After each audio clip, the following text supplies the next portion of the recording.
Hello, this is Mike Lively, and this is Professional Papervision, and today we're going to finish up with Matrix 3D and show you our application that we derived from John Chen's application. But before we do that, let's take a look at field of view and focal length. And in his application, he has a field of view. Let's go and run the application and adjust this field of view and see what we can deduce from how it changes. So let's control test. And here's what it looks like with a field of view of 150. Now let's go all the way down to 0 or close to 0 and see what we get. Now you can't have 0 or 180. Those are illegal values, but let's get close. Let's make it 1 degree. So we're going to look at the extremes right now. So bring it down to 1 degree. Let's save that application and run it. And in this case, there's very little distortion. Matter of fact, it doesn't even look like it's going across the screen right. So let's look at the other extreme. Let's go to 179.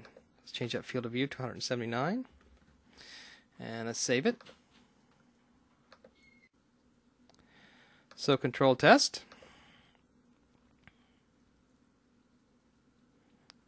And now we're getting a huge amount of distortion, and we need to try to figure out what all this means. So let's go back to our paper we'd written earlier on perspective, and let's see what it says about field of view and focal length. So if you recall, we wrote this paper about perspective, and we put it in the download so you can grab it. And then we're looking at a section on projecting 3D objects onto a 2D view. And in doing so, there's a number of concepts that pop out: field of view, projection center, focal length. And there's actually an equation that relates focal length to field of view. And that equation is the width of the stage times the arc tangent of the field of view divided by 2 divided by 2.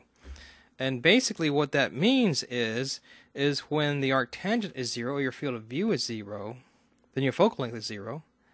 And when your arc tangent is basically infinite, your focal length is infinite. So when does that occur? Well, when you have 0, and for your arc tangent, this cosine of 0 is 1, and that's 0, that's infinity. So with a field of view of 0, you have a focal length of infinity. And a field of view of 180, which would be 90, cosine is 0, and you have a focal length of 0. So let's see what that means. Let's go and read the definitions. Let's see what field of view has to say. By manipulating the field of view property of the perspective projection class, you can make the 3D display object approaching the viewer appear larger and an object receding from the viewer appear smaller. The field of view property specifies an angle between 0 and 180 degrees that determines the strength of the perspective projection. The greater the value, the stronger the distortion applied to the display object moving along the z-axis. So that makes sense. So as we approached 179 degrees, we had more distortion. As we went to 0, we had less distortion. Now what does that mean? Let's go take a look at focal length. The focal length property represents the distance between origin of the viewport 0, 0, 0 and the location of the display object on its z-axis. A focal length is like a telephoto lens with a narrow view and compressed distance between objects. A short focal length is like a wide-angle lens with which you get a wide view with a lot of distortion, and a medium focal length approximates the human eye, and a long focal length basically does nothing. Okay, so that's basically what we saw. When our field of view was wide, we had a short focal length and got a lot of distortion, and when our field of view was small, we had a long focal length and got no distortion. So that's how they work, and if you forget that, just run back to this document that's included in the downloads and take a look at this equation right here.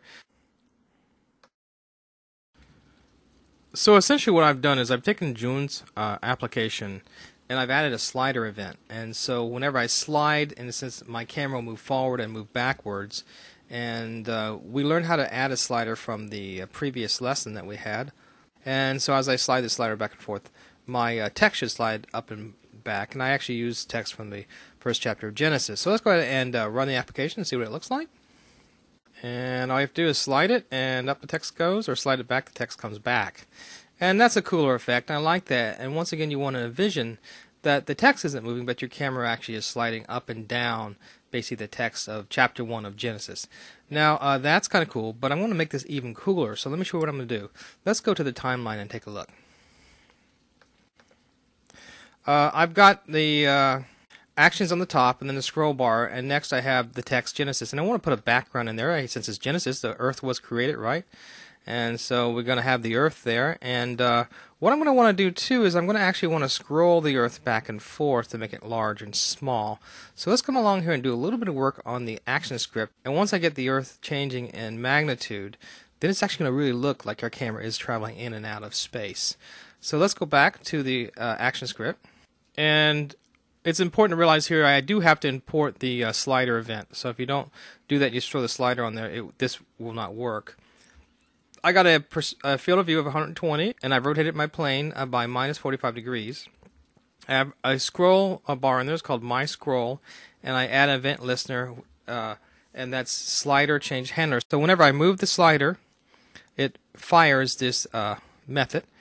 And the method slide change handler is an event.slide event. And whenever that is fired, it runs the scroll Genesis.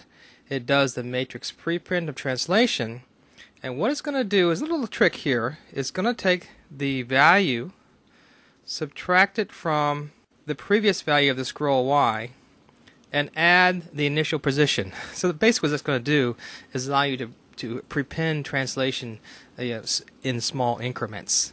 And so let's go ahead and do something new here. We're going to actually take out this commented code here, which is going to take the background and it's going to scale it with basically the slider. And of course the slider goes from 0 to 3000, so we're actually going to scale that from a magnitude of 1 to 4. So it's going to get larger as we scroll forward.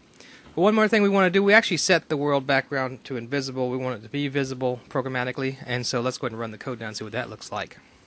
So here's our code here, and as we slide forward, now we got a whole different situation. We actually feel like we're moving into space as our text goes forward, moving back as our text goes back. Can you get the feel now?